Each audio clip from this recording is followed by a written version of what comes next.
Assalamualaikum warahmatullahi wabarakatuh. Bertemu lagi kita ya. Jadi hari ini saya akan bergerak ke Kuala Lumpur kerana diminta untuk menghadiri kursus oleh pihak angkasa. Jadi perjalanan saya ni saya akan menaiki ETS dan oleh kerana tiket semua dah habis, yang ada cuma first class. So kita tengoklah macam mana ya.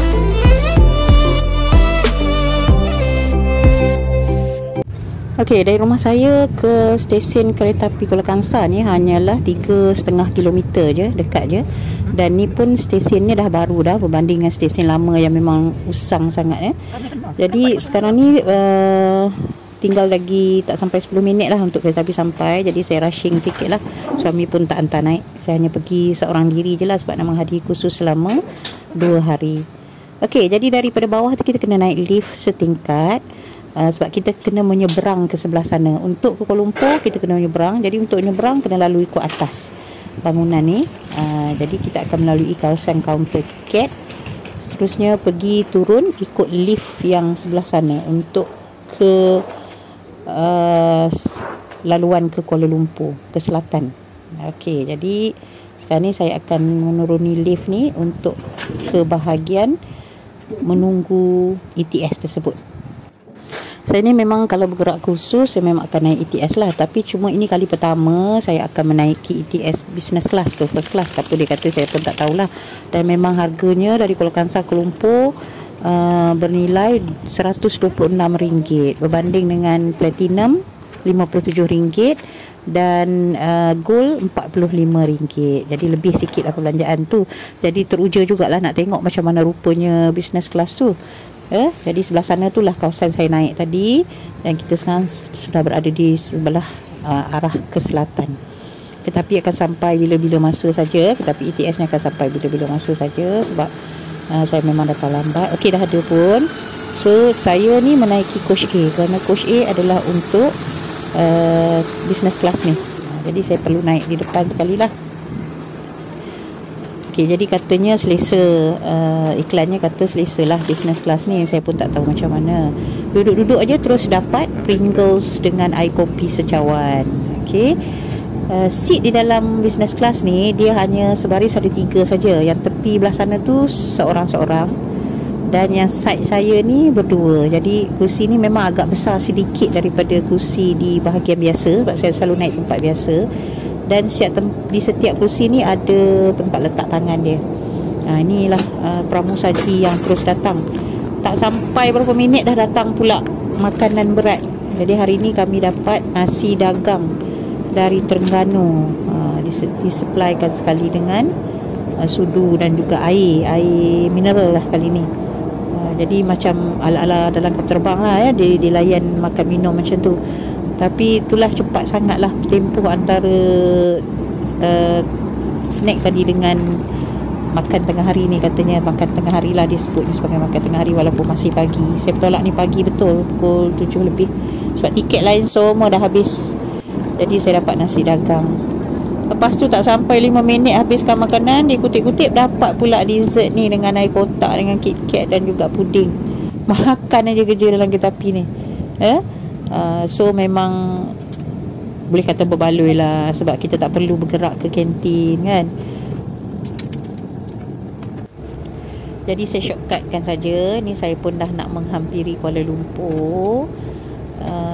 Orang sebelah saya pun dah tak ada. Saya dah boleh duduk ke tepi dah untuk ambil gambar.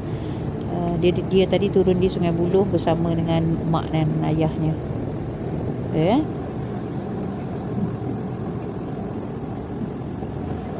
Okey, dekat dinding sebelah depan ni adalah papan menunjukkan pergerakan kereta api. Jadi kita tahu kita berada di mana.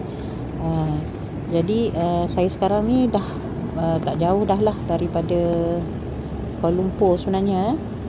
Jadi sebabkan duduk seorang kesana kemari lah saya just nak tunjukkan tadi tu ialah lantainya kapet dan setiap kerusi ada meja yang tersimpan macam ni untuk kita makan dan membuat kerja. Begitu juga kita ada plug setiap tepi dan depan kita.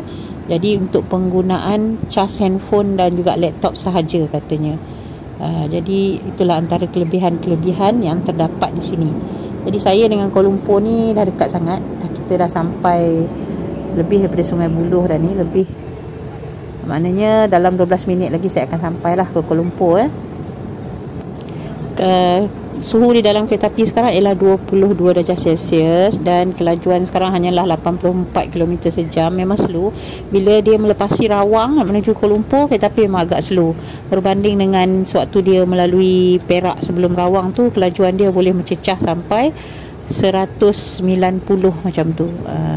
Saya tak tahu kenapa. Dari dulu lagi saya tertanya-tanya kenapa bila lalu kawasan ni kereta api tak boleh laju. Adakah kerana struktur tanah dan sebagainya? Saya tak pasti. Tapi walau saya tetap mencari pula kenapa bila lalu di kawasan ni kereta api hanya akan speed di bawah 100. So saya harap nanti saya ada jawapannya lah.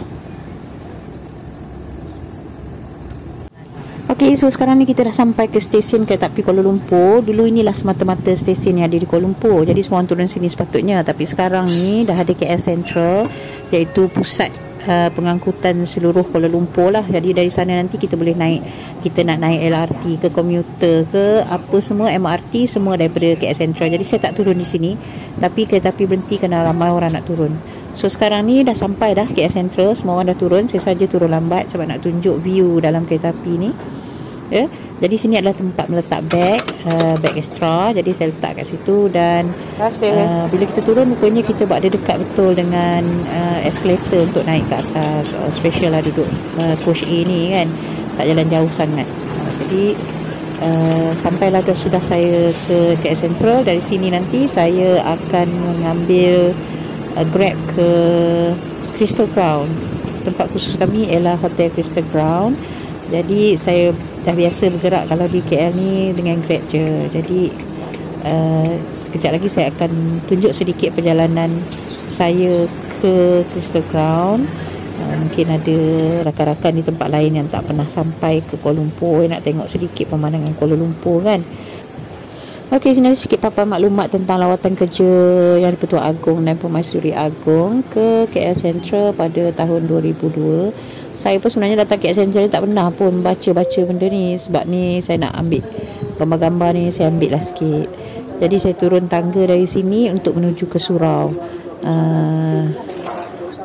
Surau dan tandas berada di bawah tangga yang besar ni ya.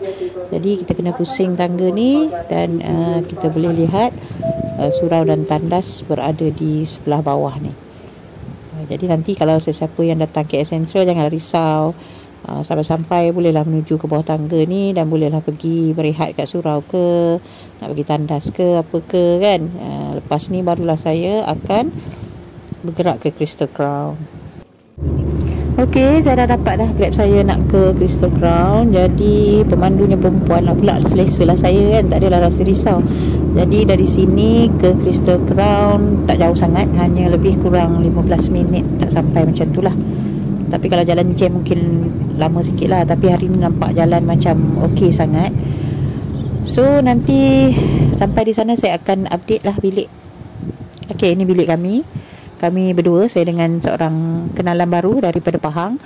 Dan kita boleh nampak hotel-hotel besar di sana. Dan rupanya bangunan Crystal Crown ni betul-betul bersebelahan dengan Finas, filem nasional tapi tak adalah dapat pergi pun sebab jadual sangat-sangatlah padat. So saya rasa itu sajalah update saya untuk perjalanan saya menaiki ETS business class. Jadi kalau ada yang nak merasa naik business class, bolehlah. Jangan risaulah nanti sebab banyak makanan kat situ. Kalau yang dapat coach yang bukan business class, bolehlah pergi ke coach C. Biasanya saya akan menempah coach C untuk ke Kuala Lumpur atau ke utara sebab saya suka ada kantin dekat coach C tu.